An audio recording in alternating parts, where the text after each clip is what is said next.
Hello, this is Professor Eric Steinhardt, and we are talking about Plotinus and the mirror of matter. Now, Plotinus says that forms project themselves into matter. He says matter reflects changing images of the eternal forms, moment by moment. The instability of matter captures one form after another. The forms are visible on it like images on a screen, which itself has no image but is merely blank.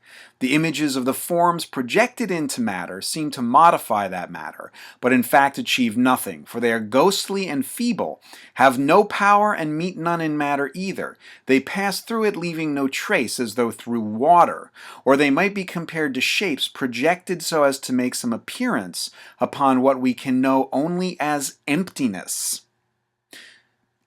Matter is like a mirror. Plotinus says mirrors and transparent objects offer a close parallel to the production of things in the material world. They are quite unaffected by what is seen in or through them. Material things are reflected images of the truly existing eternal forms, and the matter on which they appear is not affected by the images which it reflects. Okay, this is the Platonic doctrine that there exist eternal forms, such as the eternal form of humanity. And then there are material images of those forms, such as you and me. Now, the forms are ideal and perfect in many ways, and we'll see that reflected in Plotinus later. But here we go. Here are the forms. They're higher. They're the original things. They're right side up. They're outside out and inside in. They're correct. They're facing forwards. But they get reflected as in a mirror. And you know that mirrors invert things, right? So in matter, a mirror that's below the forms, you see mirror images of the forms. They're upside down, inside out, and backwards. Matter inverts everything. It reflects everything. Plotinus says, nobody thinks that the reflections in an ordinary household mirror are real, especially since the surface on which they are displayed is obvious and remains while the images disappear. But matter is entirely invisible, undetectable by our senses, and known only as the limit of thought. But if the reflections in some mirror had some apparent stability, and the mirror itself was never seen, we would deceive ourselves into thinking that those reflections were real things. Material things are like that. In this mirroring, right, everything is right side up on the higher level of the forms. And the surface of the mirror, right, as the forms cross it, they become inverted, reflected, which is a flipped perspective, so that everything is upside down when it's reflected in matter. Now the perspective can be inverted or reflected or flipped again, so that everything can become right side up. So there's this inversion across the surface of the mirror of matter. Now Plotinus continues this idea that every production of matter is a lie. The material world pretends to be great and it is little, to be more and it is less. And the existence with which it masks itself is no true reality, but merely a deceptive simulation. Matter is like a mirror, showing things as in itself when they are really elsewhere. Matter is filled in appearance but actually empty, containing nothing, pretending everything. That's the end of that quote. So matter is like matter is the simulation of reality. The forms are real things, but matter copies them in a distorted or inverted or turned inside out way, like a simulation of reality, a computer simulation of the real thing. Let's talk about how this relates to the mind, right? Because this mirroring occurs in you. So when your mind is awake, you are in the right self-relation, a self-relation of integrity and honesty.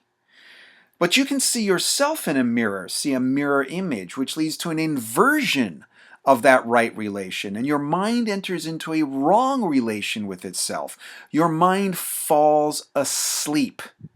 And that's when your mind begins to dream and becomes caught up in an illusory dream world. And we are in that situation right now as far as Plotinus is concerned. We are living in an illusory dream world. The existence of our bodies is proof of that. And the fact that we believe that what we see and touch is real is proof of that. But we can invert that mirror image again, right? Because things that are in mirrors aren't real. But once you realize that you're looking in a mirror, you can flip your perspective again so that you return into the right self-relation. So Plotinus deals with this corruption of the forms in matter. The forms, he says, the forms realized by matter are not the same as they would be if they remained within themselves. They are programs materialized. They are corrupted in the matter. They have absorbed its noisy disorder. Matter becomes the seducer of what is manifest through it. It corrupts and destroys the incomer. It substitutes its own opposite character and kind, not in the sense of opposing, for example, concrete cold to concrete warmth, but by setting up its own formlessness against the form of heat, shapelessness to shape, excess and defect to the duly ordered. Thus, what enters into matter ceases to belong to itself and comes to belong to matter.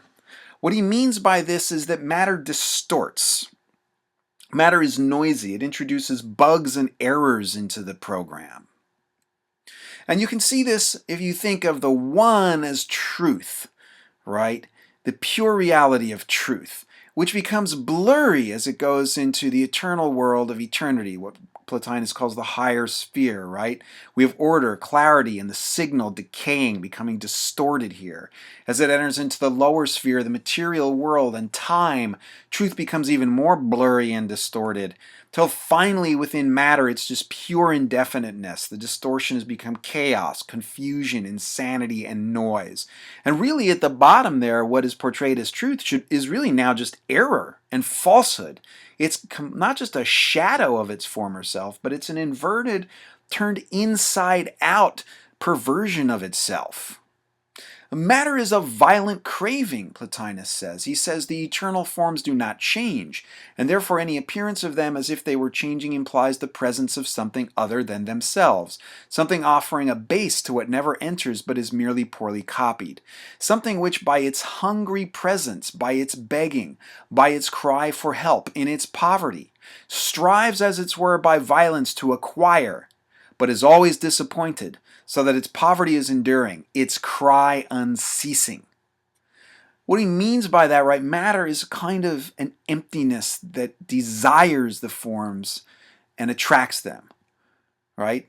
This applies to your mind, this violent craving, the form, the level of the higher reality. Your mind is awakened in a right self-relation of truth and goodness to itself. But the mirror, right, you kind of catch a glimpse of yourself in the mirror of matter, right? This like a pool that you see yourself in and fall in love with your reflection like Dionysus. And this mirror is an all-consuming emptiness. It's tempting, it's seductive, it's exciting. It's a hungry absence, a begging neediness, a kind of violent craving or violent theft. And so matter draws the mind into itself and produces a mirror image of the mind within itself. That's going to be the inverted image of the mind, which will now become the mind asleep, the mind in a wrong self-relation, an inverted perspective. And that's the end.